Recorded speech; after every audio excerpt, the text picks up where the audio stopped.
하나님 감사합니다. 새벽 올라와 기도할 수 있음이 큰 은혜입니다. 새벽에 이 다른 생각, 다른 것들 보기 전에 하나님 말씀이 들어오게 도와주시고 주님이 보여지는 새벽 되기를 원합니다. 우리에게 말씀을 부어주세요. 성령의 사람들 되게 도와주세요. 그리고 내려가 주님과 동행하는 한 주 되게 하여 주옵소서. 예수님의 이름으로 기도합니다. 아멘.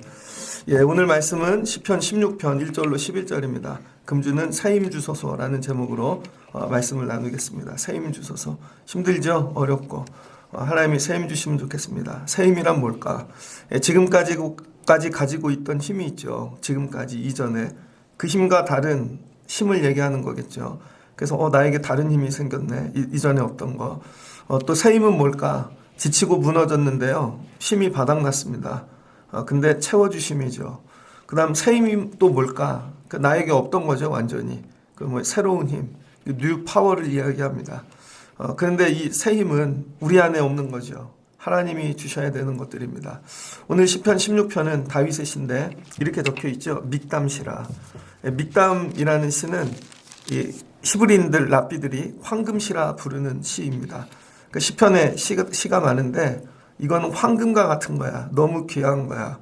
제가 오늘 아침에 여러분에게 황금 하나씩 드리는 거예요. 그래서 이 의미를 깨닫고 나면 이게 진짜 세상 무엇보다 너무 귀한 황금이네. 요즘 금값이 비싸대잖아요. 여러분에게 황금 하나씩 드립니다. 그게 뭐예요? 시라는 거예요. 이거는 황금으로도 살 수 없는 시편이다. 오늘 아침에 이 말씀이 여러분 말씀 되면 좋겠습니다. 왜 우리가 힘을 쓰지 못하는가? 사람들이 다 힘이 있습니다. 근데 힘을 쓰지 못하는 이유는 10절을 보면 이는 주께서 내 영혼을 스올에 버리지 아니하시며 스올에 많은 사람들이 인생을 사는데요. 인생이 스올인 분들이 있습니다. 인생이 많은 사람들이 여러분 힘이 있는데 힘을 못 쓰는 이유는 뭐냐? 권력이 있어요. 높은 자리에 앉았습니다. 예를 들어서 회장님이라고 생각해봐요. 우리나라 이름 되면 아는 엔터테인먼트 회장이 있죠. 서태지와 아이들에서 시작해갖고 아주 유명한 기업을 만들었습니다. 그런데 날아갔죠. 이유는 미국에 가서 도박을 많이 했습니다. 그래서 알고 봤더니 도박을 많이 해가지고 죄가 드러나니까 회장직을 내려놔야 되고 이뤘던 거 다 무너지고 아무것도 할 수가 없죠. 정치인이라고 생각해 보십시오.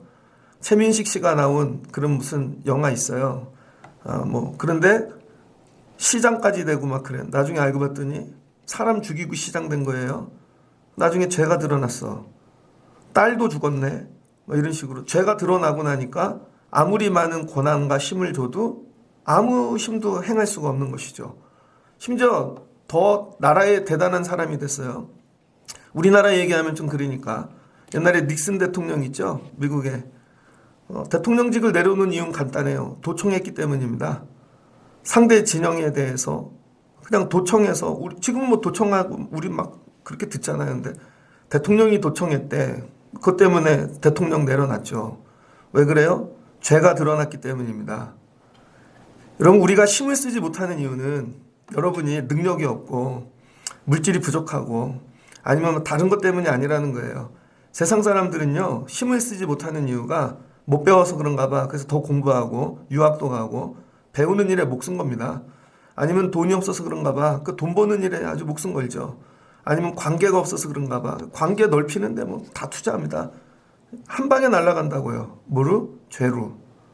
그러니까 여러분 하나님이 우리에게 힘을 주셨는데 힘을 누리지 못하는 이유는 죄 때문이라는 거예요. 그래서 교회 오면 여러분 회개하십시오 하면 우리를 이걸 만만하게 보거든요. 뭘 또 회개하라 그래. 근데 나가면 다 무능력하게 살아요. 성도들이. 왜 그러냐면 본인들이 모르는 죄가 있기 때문이에요. 그 죄가 나를 얽매이고 있는 것이고 묶고 있는 것이고 그래서 힘을 쓰지를 못하는 것이죠. 그래서 이 믹담시는 뭐냐면 속죄시라는 거예요. 속죄시. 곧 죄를 덮는 일과 관련된 시라는 거거든요. 그 최고의 황금시는 뭐냐면 내가 내 죄를 발견하고 내 죄를 회개하고 그 다음에 하나님의 은혜로 내 죄를 덮을 때 이게 회복이 일어나는 거죠. 이게 가장 황금시라는 거예요. 성도들이 교회 와갖고 많은 일도 해요. 저도 여러분 많은 일을 가르치잖아요. 요즘 일 가르치지 않으려고 애를 씁니다.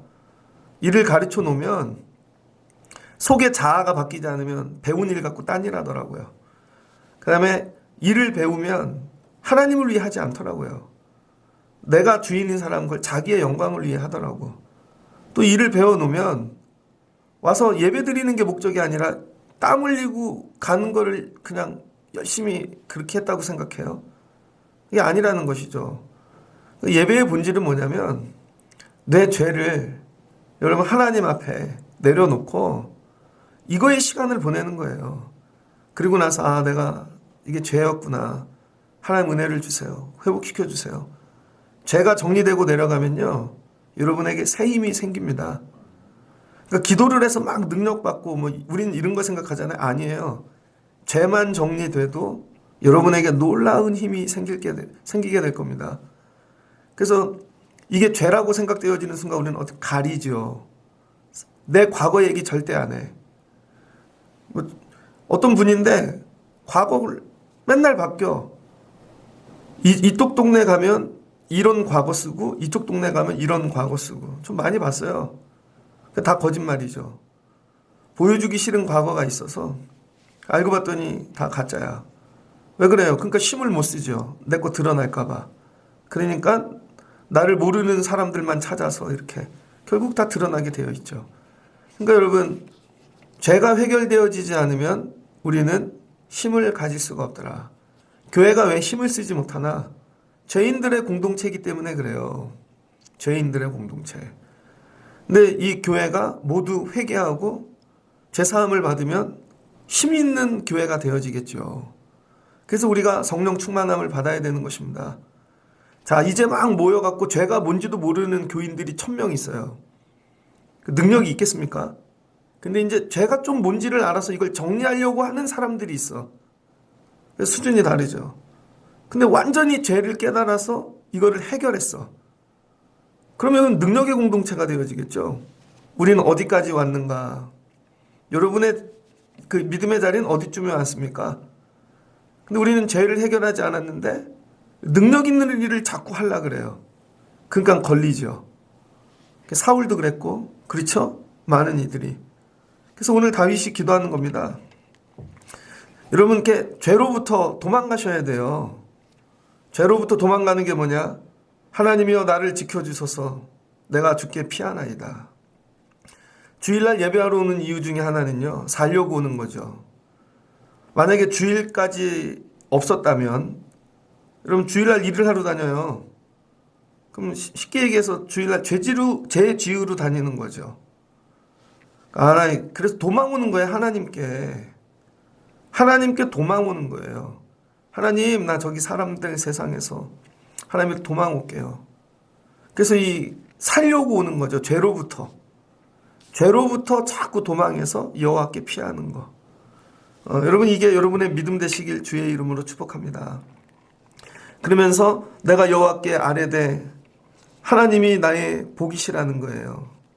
주밖에는 나의 복이 없나이다. 여러분 이 믿음이 돼야 예배할 수 있는 것이고 헌신할 수 있는 것이고 물론 사느라 물질도 필요하고 여러 가지 다 있겠지만 주님이 나의 복입니다가 고백되고 나가서 일하는 것과 사는 게 완전히 다르죠. 그래서 이것 때문에 갈등하는 거 아니에요? 목회자는 주님이 복입니다 얘기하는데 성도는 목사님 무슨 얘기하세요? 복은 물질이죠. 성공이고 그럼 답이 안 나오잖아요. 또 여러분이 집에 갔는데 한 분은 주님이 복이래. 근데 같이 사는 사람은 무슨 소리야? 그래도 이게 있어야지. 그럼 이게 어렵잖아요. 다윗이 주밖에 나의 복이 없나이다. 여러분 이게 여러분의 믿음의 고백 되시길 주의 이름으로 축복합니다. 이게 돼야 그 다음 얘기들이 된다는 거예요. 여러분에게는 주님이 정말 복이십니까? 저 이제 나이가 50이 됐는데요. 살아보니까 저 클 때 공부 잘하던 사람 되게 많아요. 또 공부대로 인생이 되지 않더라고요. 그거 인정하시죠? 부모님들이 부자인 사람들도 많이 봤습니다. 근데 그거 그대로 되지 않더라고요. 그거 인정하시죠? 부모님이 되게 부자야. 얘기하면 아는 돈이 엄청 많어. 근데 그거 남의 피눈물 흘려서 번 돈이거든요. 그 자녀가 결혼을 했네. 근데 애를 못 낳아. 근데 애만 가지면 자궁의 임신이 돼요. 그래서 결국은 눈물바다로만 살다가 있어요. 아주 유명한 분. 여러분 이게 다 그렇게 되지 않는다는 거죠. 복으로 붙잡았던 게 지나고 보니까 복이 아니더라. 그러니까 주님만이 나의 복이시다. 이걸 여러분이 날마다 고백하시고 성전에 올라올 때마다 주님께 피하나이다. 주님만이 나의 복입니다. 여러분 이걸 경험하고 나면요. 오지 말래도 예배의 자리로 올 수밖에 없습니다. 다윗이 이걸 고백하는 거예요. 하나님 내가 저들과 있다가는 또 죄져요. 그래서 여러분 모임도 잘 찾아가야 됩니다. 내가 아무 일도 안 해도 그 모임 자체가 죄덩어리이면 같이 죄의 길로 가게 되어 있는 것이죠. 버스를 탔는데요. 그냥 가는 거잖아요. 버스가. 그러니까 잘 올라타셔야 돼요. 그래서 날마다 여호와께 피하고 그 다음에 땅에 있는 성도들은 존귀한 자들이니 나의 모든 즐거움이 그들에게 있도다. 이 말씀이 조금 어려운데 이런 얘기예요. 하나님을 복으로 삼는 사람이 기쁨이다 이런 뜻입니다. 땅에 있는 성도들은 존귀한 자들이니 나의 모든 즐거움이 그들에게 있도다. 그러니까 하나님 땅에 있는 성도는 뭐예요? 하나님을 복으로 삼는 사람들. 이 사람들이 나의 기쁨이래요. 여러분 제가 목회하는데 제 기쁨이 어디 있겠어요? 여러분들. 근데 예배를 하러 오는데 그냥 끌려와. 억지로 와. 근데 어떤 분은 보면 야 이제 저분 뜨거워지셨다. 야 이제 기도한다. 예배한다. 그게 기쁨이라는 거예요. 교회 왔는데 예배에 관심이 없어. 딴 일에. 그럼 여러분 기쁨의 대상이 아니죠. 그러니까 이제 다윗이 여호와께 피하여 이 주님이 나의 복입니다라는 삶을 살다 보니까 이렇게 피하는 성도들이 보이기 시작한다는 거예요. 여러분이 믿음으로 살려고 애를 쓰면은요. 믿음의 사람이 보이기 시작합니다. 나보다 더 열심히 하는 사람이 있었네. 공부하잖아요. 그냥 학교만 다니는 애들하고 공부의 세계에 들어가는 애들하고 완전히 다릅니다. 근데 내가 이거 공부의 맛을 보기 시작하면요. 공부하는 애들이 보이기 시작한다는 거예요. 그러면요. 다른 애들 안 만나요. 그런 애들하고만 만나지. 그럼 더 깊이 들어가. 이게 기쁨이라는 것이죠. 여러분이 주께 피하고 여러분 주변에 주님께 피한 자들이 여러분 삶을 두루시기를 주의 이름으로 축복합니다. 그러면 이 여호와께 피한다는 건 뭘까? 여호와께. 오늘 다윗이 이것을 정확히 정리했어요. 여러분이 믿음 생활을요. 좀 이렇게 개념을 정리하면서 하셔야 돼요. 여호와께 피하는데 이게 내 복이래요. 여호와께 어떻게 피했는가? 4절. 다른 신에게 예물을 드리는 자는 괴로움이 더할 것이나 나는 그들이 드리는 피의 전제를 드리지 아니하며 내 입술로 그 이름도 부르지 아니하로다. 여러분 세상 우상 다른 것들 부르지 말라는 거예요. 그러니까 우리가 힘이 없는 이유 첫 번째 죄가 뭐냐면요. 하나님 외에 다른 것들을 붙잡는다는 거예요. 입술로는 하나님 붙잡아요. 그러는데 정말 물질 붙잡고 되게 어렵잖아요. 저도 목회하면서 야 이게 진짜 물질을 내려놓을 수 있나. 그 다음에 사람. 야 이거 사람을 내려놓을 수 있나. 정말 하나님이 하신다는 게 고백되나. 우리 당장 야 누가 안 왔어. 사람이 안 보여. 왜 이렇게 자리가 비어 보여. 그럼 당장 망한 것 같잖아요. 근데 이거 내려놓을 수 있나. 몇 명이 와도 하나님이 하실 거야 라는 확신이 있나. 여러분 이게 내 안에 정말 하나님이 복이라는 게 없으면요. 내 입술로 다른 것들을 붙잡고 산다는 거예요. 날마다. 그게 예배죠. 그 오늘 왜 이렇게 바빠? 돈 벌러 그게 예배라는 거예요. 여러분의 예배. 돈 벌러 다니는 그 열심만큼 하나님을 가까이 하고 있는가? 그러니까 돈 버는 게 여러분의 예배고 사람 만나는 게 여러분의 예배고 여러분 나가 건강 지키려고 부지런 그것도 예배라는 거예요. 전부 다. 우리는 엉뚱한 거 예배하고 산다는 것이죠. 그게 죄라는 거예요. 이미 내가 그렇게 두잉을 하고 있는 것 자체 때문에 내 삶에 힘이 없는 것입니다. 거기에 힘이 다 빠져버려요. 두 번째는 그러니까 하나님만 예배하겠다는 것이죠. 이거 들어가는 거 되게 어렵습니다. 이거 치열하게 싸워야 되고 오늘 하나님만 예배해야지. 저 나름 힘쓰는 것 중 하나는요. 제가 드라마 얘기하면은 여러분 밤에는 거의 안 봐요. 저녁에 뭐 이상한 거 보잖아요. 말씀이 날아갑니다. 말씀이. 특별히 토요일 날 같은 경우는. 그래서 나이가 들수록요 수도자가 돼가는 것 같아요. 그러다 어쩌다 짤 조금 보고 예를 들면 그래도 세상 돌아가는 건 알아야 되니까 그 정도지. 여러분이 새벽 예배 하나님께 가까이려면 드라마도 끊어야죠.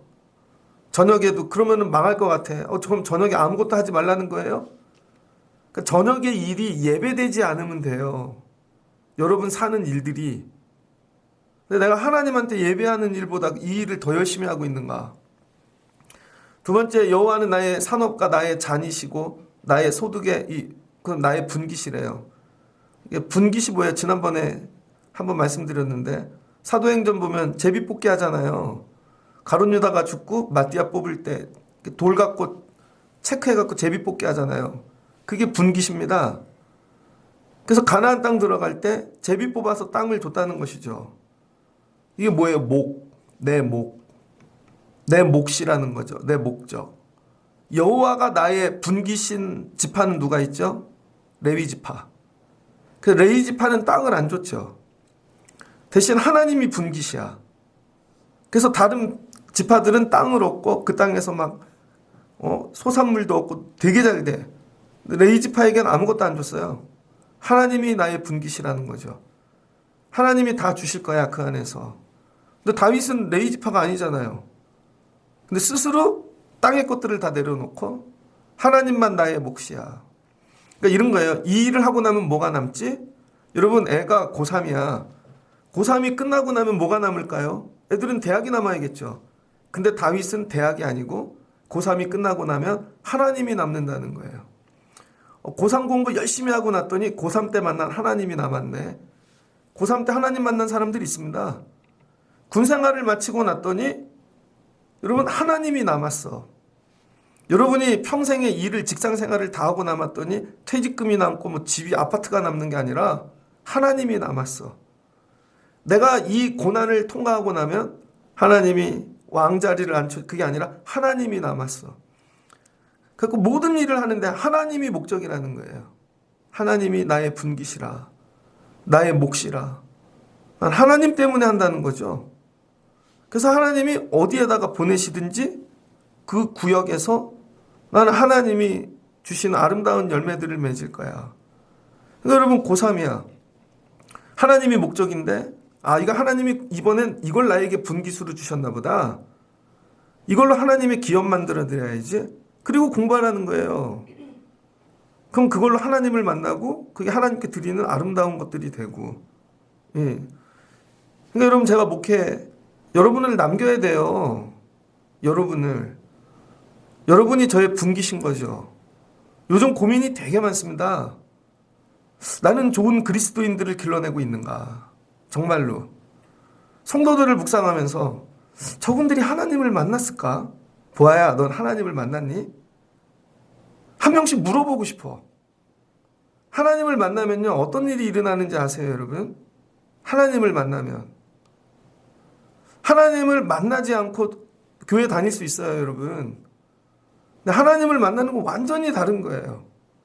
학교를 다니는데요, 수업 시간에 선생님이 강의를 해. 그걸로 공부 잘할 수 있잖아요. 근데 그 아이는 선생님을 만나본 적이 없는 거예요.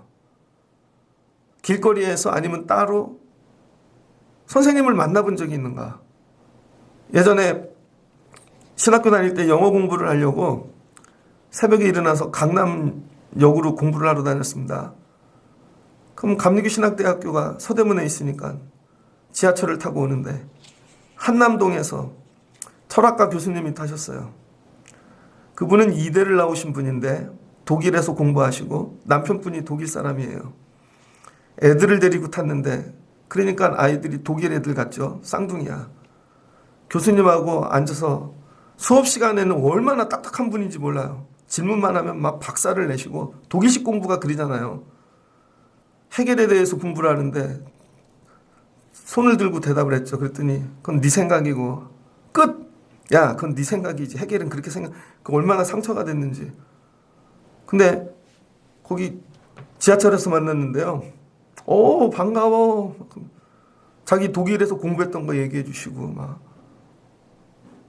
별의별 얘기를 다 해주시더라고요. 그렇게 만나고 나니까 수업 시간에 하나도 걸리질 않아요. 그런 교수님이 몇 분 있었습니다. 그 나중에 대학교를 졸업하고 한참 있다 갔는데 신학교 앞에 골목길에서 교수님 한 분을 만났어요. 그랬더니 한 10년 된 것 같아요. 은퇴하기 전에 교수님이신데 저한테 뭐하고 지내? 그러더라고요. 그러더니 공부를 계속 해야 돼. 좋은 얘기를 많이 해주시더라고요. 여러분 예배만 드리고 가는 거하고 내가 하나님을 만난 거하고 많이 달라요. 여러분. 여러분 하나님을 만나셨습니까? 하나님을 만나면요. 내가 변화되어진다고요. 그러니까 우리가 변화되지 않는 이유는 간단해. 하나님을 못 만났기 때문에 그래요. 그러니까 우리는 교회만 갖다 놓으면 변화된다고 생각해요. 안 돼요, 여러분. 하나님을 만나야 변화되는 거예요. 애들을 학교에 보내놓으면 공부가 될까요? 애들이 공부를 만나야 되는 거지. 그래서 다윗이 하나님을 어떻게 만났는가? 하나님께 가까이 가려고 애를 써야 되는 거죠. 하나님만이 나의 분기시고 나의 몫이고 이걸 통해 이 일을 통해 하나님께 열매를 드릴 것이고 이건 하나님께 가는 열심입니다. 여러분에게 이런 열심이 있길 주의 이름으로 축복합니다. 근데 열심조차도 없어. 새벽에 하나님 만나러 가야지. 주일날 하나님 만나러 가야지. 이런 열심. 근데 그 단계를 넘어 하나님 옆에 가면 어떤 일이 생기나? 7절 나를 훈계하신 여호와를 송축할지라. 하나님한테 가까이 갔더니 하나님이 야 다윗 잘했어. 여기까지 오느라 수고했어. 이런 말씀 안 하셨다는 거예요. 하나님한테 가까이 갔더니 하나님이 날마다 훈계만 하신다는 거야.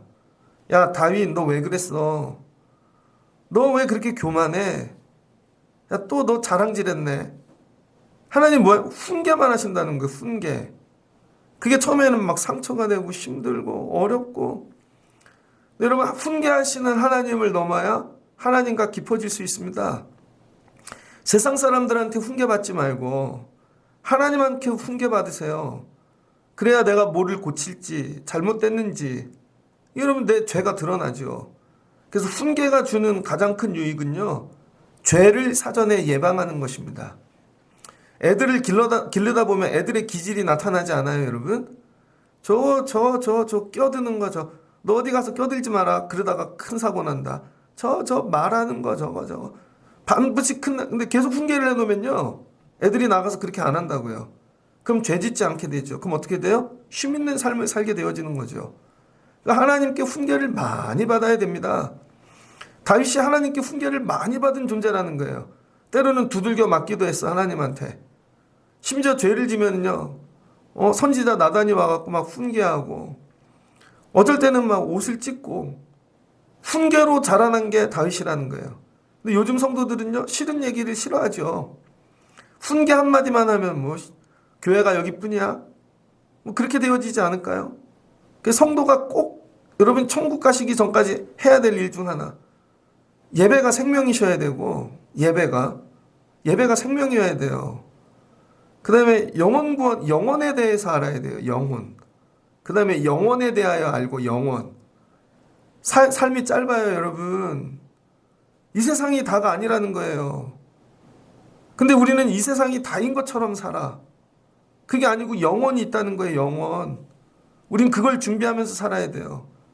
그 다음에 나의 주신 것들의 주인은 하나님이시다. 그게 11조인 거죠. 되게 어려운 얘기지만, 그러면 다른 영혼을 구원하기 위해 힘쓰고, 이 몇 가지 이 기둥을 잘 붙잡고 가면 여러분이 좋은 성도가 되어질 수가 있습니다. 근데 이거 툭 치면 이걸 얘기할 수 있나? 영혼에 대해서 얘기하실 수 있으세요? 교회란 무엇인지 얘기하실 수 있으세요? 당신은 하나님을 만나셨습니까? 당신에게 물질은 무엇입니까? 뭐 이런 것들. 다윗이 이게 훈계를 통하여 이게 잘 양육이 되어진 거죠. 그랬더니 여호와를 송축할지라. 하나님의 훈계를 듣고 밤마다 내 양심이 나를 교훈했대요. 그러니까 밤이 되면 드라마 보고 음악 듣지 마시고 어제 주일날 오후에 제가 아주 충격적인 장면을 봤습니다. 제가 오후에 자전거 타고 교회 왔거든요. 다시 점검하고 여기 신곡천 옆길로 갔더니 한 대도 안 빼놓고 차가 다 아저씨들 차야. 아저씨들이 차 문을 4개를 다 열어놨어요. 그리고 어떤 아저씨는 운전대에 누워서 음악 들어. 다 남자들이 밖에 나와 있는 거죠. 어떤 아저씨는 낚시 의자 옆에 그 잔디 그런데 거기다 해놓고 각자 한 명도 안 펴놓고 다 남자야. 제가 보면서 야 집에 있기 싫은가 보다. 전부 나와 갖고 있는 거죠. 가정들이. 여러분 이게 밤마다 뭐를 해야 되냐면은 하나님의 이 훈계를 들으라는 거예요. 밤마다 오늘 하루 내가 어떻게 살았나. 하나님은 뭐라고 말씀하시나. 말씀으로. 그리고 이거를 자꾸 묵상해서 하나님이 나에게 그래서 내 양심을 통해 내일은 이렇게 살지 말아야지. 그럼 날마다 변화가 일어나겠죠. 그러니까 아침에는 말씀을 붙잡고 살고 시작하고 저녁에는 훈계로 마치는 거죠. 이런 일을 계속하다 보면 어떤 일이 일어나는가? 내가 여호와를 항상 내 앞에 모시며 이게 하나님을 모시는 거래요. 내가 하나님 앞에 나가는 것도 있지만 하나님 나에게 오세요. 그러니까 하나님을 모시는 것. 하나님 모시는 방법이 뭐예요?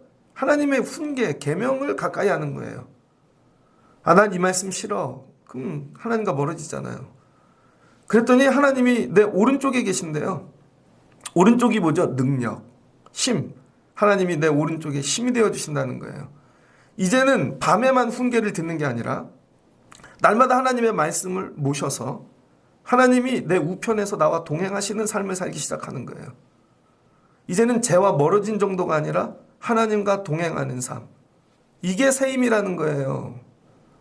이렇게 되어지면 나의 마음이 기쁘고 나의 영도 즐거워하며 내 육체도 안전히 살리니. 여러분 이게 행복하게 사는 비결이라는 거예요. 여러분 옆에 늘 주님이 계십니까? 여러분 마음에 늘 기쁨이 있습니까? 이분이 하시는 말로. 그래서 이분과 날마다 동행하는 것이죠. 좀 됐어요. 어떤 어르신들하고 식사를 했습니다. 그랬더니 그분들이 운동을 하러 다니시는 거예요. 교회에. 그리고는 또 차 타고 다니시고. 그래서 제가 이렇게 저렇게 얘기하다 말씀을 드렸죠. 교회 가면 주로 누구를 만나세요? 그랬더니 자기는 차를 몰고 가니까 주로 만나는 사람이 주차장에 있는 사람들이래요. 맞죠? 차를 몰고 가니까. 그러면 차를 몰고 오는 교인들만 볼 거 아니에요. 그리고 주로 만나는 사람은 엘리베이터에서. 그죠? 그럼 늘 가면 저 사람이 차가 바뀌었네. 아니면 오늘 차가 안 왔네. 근데 여러분 차를 몰고 오는 사람들끼리 만나면요. 수준이 비슷합니다. 이분들은요. 밖에 눈이 오나 비가 오나 상관이 없어요. 날씨가. 왜? 차를 몰고 오니까. 그리고 엘리베이터를 타고 올라가니까 집에서 예배당에 앉을 때까지 밖에 영향을 아무것도 안 받고 깔끔한 모습으로 앉아있죠. 그래서 제가 그랬어요. 권사님, 근데 혹시 밖에서 걸어오는 사람들이 권사님을 보는 걸 생각해 보셨어요? 여러분 비 오는 날 누구는 좋은 차를 타고 와. 그런데 너무 가난해. 힘이 들어. 새벽 예배인데 태풍이 불어. 그래서 똑같이 교회로 오는데 이 사람은 태풍을 뚫고 오느라 옷이 다 젖었어. 양말도 다 젖고. 그런데 항상 교회로 올라가면 엘리베이터가 열리면서 이분은 예배당에 앉아있고 자기는 너무 부끄러워서 우산이 막 치우고 몸에서 냄새 날까봐 막 그리고 앉아있어. 똑같이 예배를 드리는데 그게 같은 예배당일까요? 이분이 드리는 예배와 이분이 드리는 예배가 같을까요? 그리고 끝나면 교회 안에 탁구대도 있고 요즘은 스크린 골프도 있고 막 그래서 자기네는 막 골프를 치고 막 그래. 근데 하루 종일 밖에서 배추 팔고 막 니엇가 끄는 분이 와서 지나가는 자기 교회를 볼 때 그 느낌이 어떻겠어요? 나는 저런 데 들어갈 수 없나 봐. 나는 실패한 것 같아. 한 번도 생각을 안 해봤대 그거를. 그래서 내 주변에는 늘 운동하고 같이 차 타고 같이 먹고 있는 사람들만 있는 거죠. 그럼 이분들이 만드는 교회와 이분들의 교회는 완전히 다르겠죠. 같은 교회를 다니는데. 자, 어제 어떤 거 하나를 봤어요. 다큐인데 애가 고아원에 갔어. 여자애인데. 그래서 원장이 되게 나쁜 사람이라 애를 앵벌이를 보내는 거예요. 근데 여자애가 이제 고3쯤 되니까 술집에 보내네. 그래서 팁을 받아오게 해요. 근데 애가 머리가 커갖고 이제 술 따르는 아저씨들이 너무 못되게 구르니까 막 화를 냈더니 거기서 뺨 맞고 소주병으로 때리려고 그러고. 근데 갈 데가 없으니까 다시 고아원에 와. 그런 애가 교회를 온다고 생각해 보세요. 그런 애가 난 정말 하나님 뺏기 소망이 없어 하고 교회를 왔어요. 근데 똑같은 나이의 여자애가 있는데 얘는 엄마가 맨날 벤츠를 타고 데리고 오는 애야. 끝날 때도 식구들끼리만 맨날 가. 얘가 보는 교회는 어떤 교회일까요? 근데 여러분, 우리가 믿음 생활할 때 하나님을 만났다는 건 뭐냐면 내가 바라보는 눈이 바뀌었다는 거예요. 하나님을 만나기 전에는 내 시각으로만 보는 거예요. 내 시각으로만. 그래서 우리 애들, 우리 식구, 내 거, 남이 어떻게 보든지 우리만 편하게 잘 다니면 돼. 그리고 우리 은혜 받으면 돼. 근데 하나님을 만나면요, 다른 사람의 눈으로 내가 보이기 시작합니다. 그래서 우리 애는 고생 안 하고 크고 되게 잘 있고 막 그런데, 혹시 쟤는 엄마가 안 오는데 이거를 보면 어떻게 될까? 제 입장은. 제 마음이 어떨까? 우리 애는 그냥 벤츠 타고 와갖고 예배 드리는데 쟤는 혼자 2-3시간 버스를 타고 와서 밥도 못 먹고 와서, 혹시 그런 거 생각해 보셨어요? 그럼 얘는 어떨까? 예전에 옥하는 목사님이 얘기하시더라고요. 그 교회 옥하는 목사님이 목회할 때 사모님이 누군지 몰랐대요. 끝까지. 그럼 나중에 알았다는 거. 허름하게 입고 기둥 뒤에서, 옛날 사랑의 교회는 기둥이 많았잖아요, 지하실에. 왜냐면 저분이 사모님이야 드러나는 순간 글로 줄을 서고 막, 그래서 조용히 기도만 하고 가시고 끝까지 누군지 몰랐다는 거죠. 예전에 이재철 목사님이 큰아들을 장가 보내는데 자기가 큰애들 결혼해야 하고 청첩장 보내면 한국에 얼마나 많은 사람들이 오겠어요, 목회자들이. 근데 자기 교회에 부모님이 안 나오는 애들, 청년인데 되게 어려운 애들 입장을 생각하니까 이것도 상처가 될 수 있겠구나. 그래서 아들 결혼식을 하는데 광고를 안 했다는 거예요, 자기 교회에. 그 아들이 유튜버잖아요, 유명한. 그리고는 그것도 평일날 예배를 했다는 거예요. 그것도 유명한 목사님이 아니라 자기 교회 부목사님한테. 이유는 딱 하나. 우리 교회에 어려운 청년들이 이걸 보게 되면 이거조차 상처가 되지 않을까? 그리고 그 다음에 어떻게 돼요? 하나님의 눈으로 보는 거죠. 하나님을 만났다는 건 내가 뜨거워져요가 아니라 하나님의 시선으로 보기 시작했다는 거예요. 하나님이 날마다 훈계하시는 이유 뭐예요? 네 눈으로 보지 마. 왜 자꾸 네 관점으로 봐? 그러니까 내 눈으로 보는 법을 연습해. 그러니까 네 눈으로 보니까 죄를 짓죠. 하나님의 눈으로 보는 법을 자꾸 훈련시키고. 그래서 그러니까 여러분 이런 거예요. 제가 목회를 마쳤는데 우리 집 애들이 누군지 모르면 제일 좋지. 여러분, 근데 좋은 자리에 맨날 우리 집 애들을 끼고 다녀요, 제가. 그러면 물론 속일 수는 없어요. 애들이 나하고 얼굴이 똑같아서. 그렇지만 부모님이 안 나오는 애들 입장을 생각한다면, 누구를 생각한다면, 그 교회 연륜이 더해가고 믿음이 더해간다는 건 여러분에게 왜 자꾸 훈계를 하는가? 직분을 가진 분들에게 하나님의 눈으로 바라보라는 거예요. 그래서 교회 오면 엄마라고 부르지 마, 아빠라고 부르지 마. 농담이 아니라니까요, 여러분. 그래서 내 새끼가 아니라 넌 걸어 다녀. 더 먼 데서 오는 애들도 있으니까 넌 걸어 다녀. 교회 와서는 따로 다녀.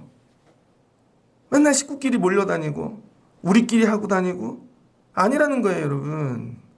넌 걸어 다니거라. 그래서 나는 부모가 안 나오는 애들을 오히려 더 돌보고, 정말 어려운 어르신들을 배려하고 돌보고, 이런 거죠. 그러니까 하나님을 만났다는 건 여러분이 하나님의 눈으로 보기 시작했다는 거예요. 어느 날 이게 아파. 저 사람 저기 힘들겠다. 우리 교회 되게 죄송한 것 중 하나는 엘리베이터가 없는 거. 앞으로 여러분이 다 늙을 텐데 열심히 걸어 다니십시오. 엘리베이터를 놓을 수가 없어. 건물이 후져가지고. 이거 되게 죄송해. 아, 지금 더울 텐데. 저 위에 이거 이를 텐데. 저 새벽에도 약간 히터트는 계속 있으면 여기서 찬 공기가 들어와요. 저도 교회에서 한 두세 시간 기도하면 힘들더라고. 그러니까 늘 이거 뭐야? 예수의 눈으로 보는 거. 내가 하나님을 만났다는 건요, 하나님의 눈으로 보기 시작했다는 거예요. 그러면 아파. 그럼 내가 그렇게 할 수가 없어. 그렇게 말할 수도 없고 입을 수도 없고 이거예요. 그러면 뭐예요? 내 마음이 기쁘고 나의 영도 즐거워하며 내 육체도 안전히 살리니. 그러니까 하나님이 다윗을 사랑할 수밖에 없는 이유. 왕인데 왕의 눈으로 보지 않고 하나님의 눈으로 백성을 보니까 다윗이 하나님 되는 거죠. 그러니까 백성을 위해 울어. 아파. 하나님 도와주세요. 그러니까 하나님이 복을 주실 수밖에 없는 거죠. 그게 힘이라는 거예요. 근데 하나님의 눈이 없어요, 여러분에게. 너무 세상을 많이 봐서, 아니 뭐 일반인인데 길 다니면요, 막 유튜버, 정치 유튜버만 듣고 있는 할머니 있어. 아, 그럼 모든 게 그 눈으로 보는 거죠. 아니면 돈 버는 걸로만 봐. 그게 죄라는 거예요, 여러분. 그게 왜 나에게는 하나님의 눈이 생기지를 않나? 그러니까 안전한 자리에 갈 수가 없는 거죠. 그러니까 우리 아이들이 하나님을 만나야 되는 이유. 공부를 못해도 돼요. 좀 그래도 돼. 인생 살아보니까 그걸로 되지 않잖아요. 근데 하나님의 눈을 애들이 뜨기 시작하면 사는 게 달라진다니까요. 야, 너 귀하다. 넌 어떻게 그렇게 보냐? 그런 생각을 하냐? 그럼 그 아이들의 걸음이 안전한 자리로 가게 돼 있다니까요. 이는 주께서 내 영혼을 스올에 버리지 아니하시며. 그래서 그 훈계를 따라 하나님이 주시는 그 눈으로 하나님을 옆에 모시고 계속 하나님과 같은 시선으로 살기 시작하였더니 내 영혼이 스올에서 벗어났다는 거예요. 여러분의 삶이 스올에서 나오는 비결이 여기에 있습니다. 스올에서 벗어나는 거. 주께서 내 영혼을 스올에서 버리지 아니하시며 주의 거룩한 자를 멸망시키지 않을 것임이니이다. 그래서 어떻게 돼요? 그 눈으로 주님과 동행하며 갔더니 생명의 길로 들어섰다는 거죠. 그러니까 세상을 이기는 파워가 아닙니다. 주님과 함께 하는 게 힘이라는 거예요. 그래서 뒤에 보면 나오죠. 18편에 나의 힘이신 여호와여 내가 주를 사랑하나이다. 그랬더니 여호와는 나의 반석이요 나의 요새시요 나를 건지시는 이요 나의 하나님이시요 내가 그 안에 피할 나의 바위시요 나의 방패시요 나의 구원의 뿌리시요 나의 산성이로다. 그러니까 내가 찬송하리로다. 이렇게 되어지는 것이죠. 말씀을 마치고자 합니다. 여러분은 하나님을 만나셨습니까? 이거 놓고 먼저 기도하시라는 거예요. 왜 내가 힘이 없나? 교회를 열심히 오고 일도 열심히 하고 하나님을 못 만나서. 저 하나님 만났는데요. 그럼 하나님께 날마다 훈계를 받고 있나? 저녁에 누울 때마다 하나님의 훈계로 내가 새로워지고 있나? 정말 하나님을 말씀으로 모시고 있나? 내 옆에 주님과 동행하나? 주님과 같은 곳을 보고 있나? 시선이. 저는 여러분의 눈이 바뀌길 주의 이름으로 축복합니다. 내 눈으로 보니까 아무것도 할 게 없는 거예요. 내 눈으로 보니까. 주님의 눈으로 보면 어제는 11시 예배를 드리는데 누가 방문자가 왔어요. 근데 이 앞에 앉아 있는데 그 마음이 들더라고. 이렇게 뒤돌아보니 땀을 닦고 있더라고요. 그래서 누가 물티슈를 좀 갖다 주면 좋을 텐데 저분들에게. 보아스의 전도용 물티슈가 있는데 저걸 누가 좀 갖다 주면 좋을 텐데 제가 가져다 드리기엔 시간이 좀. 그래서 저거 예배당 뒤에 물티슈도 갖다 놔야 되겠다. 그래서 주일날 이제 30도 가까이 되면 땀 흘리고 오는 분들에게 다른 거 주지 말고 전도용 물티슈 주면 좋겠다. 그럼 땀 닦고 갖고 가다 그것도 보고 유심히 보면 홈페이지도 들어오실 것이고 이런 거죠. 예수의 눈으로 자꾸 보는 거. 이걸 훈련하시라는 거예요. 그럼 여러분에게 하나님이 힘을 주실 겁니다. 하나님 나에게 새 힘 주세요. 그게 파워가 아니라는 거예요. 눈이라는 거예요. 눈. 하나님의 눈. 오늘 새벽에 오신 여러분들에게 하나님의 눈이 열려지시길 주의 이름으로 축복합니다. 특별히 남편들을 보면서 안타까운 거. 아내들 보면 울지를 않아. 오래 사서 그런가? 아내들을 볼 때 하나님의 눈으로 보면서, 야, 아내가 아프다. 또 이렇게 아내들도 남편을 보면서 하나님의 눈으로 수고 많았네. 근데 마지막은 하나님 만나야지. 이런 거 우리가 서로 이 눈이 열려지면 여기가 하나님 나라 될 겁니다. 그리고 세상이 가질 수 없는 힘을 가지게 될 거예요. 세상이 가질 수 없는 힘. 여러분에게 이 눈이 열려지는 새벽 되시기를 주의 이름으로 축복합니다. 같이 기도하겠습니다. 좋으신 하나님 감사합니다. 오늘 다윗이 믹담시를 지어 찬양합니다. 왜 우리는 힘이 없는가? 죄 때문입니다. 죄만 정리되어지면 우리가 능력으로 세워질 줄 믿습니다. 그래서 하나님의 말씀을 가까이 하고 훈계받고 계속 그러면서 자기가 부서져야 되는 것이죠. 내 힘이 빠지면 하나님이 힘이 되어 주실 줄을 믿습니다. 하나님, 오늘 이 새벽에 내 힘 빼고 하나님의 말씀으로 훈계받고 하나님의 말씀이 능력이 되어지게 하여 주옵소서. 날마다 하나님의 말씀으로 훈계받고 말씀을 가까이 하고 하나님과 동행하여 하나님의 눈으로 보게 하여 주시옵소서. 그럼 하나님께서 안전한 길로 인도해 주실 줄을 믿습니다. 특별히 새벽 기도자들에게 영안이 열려지게 하시고 하나님을 만났으니 하나님과 같은 눈이 되어지게 도와주시고 세상 내려가 하나님과 동행하는 삶 살게 도와주시옵소서. 그럼 안전한 길 넘어 생명의 길로 인도해 주실 줄 믿습니다. 그것이 힘이고 능력인 줄을 믿습니다. 이복받는 새벽 기도자들 되게 하여 주옵소서. 예수님의 이름으로 기도합니다. 아멘. 여러분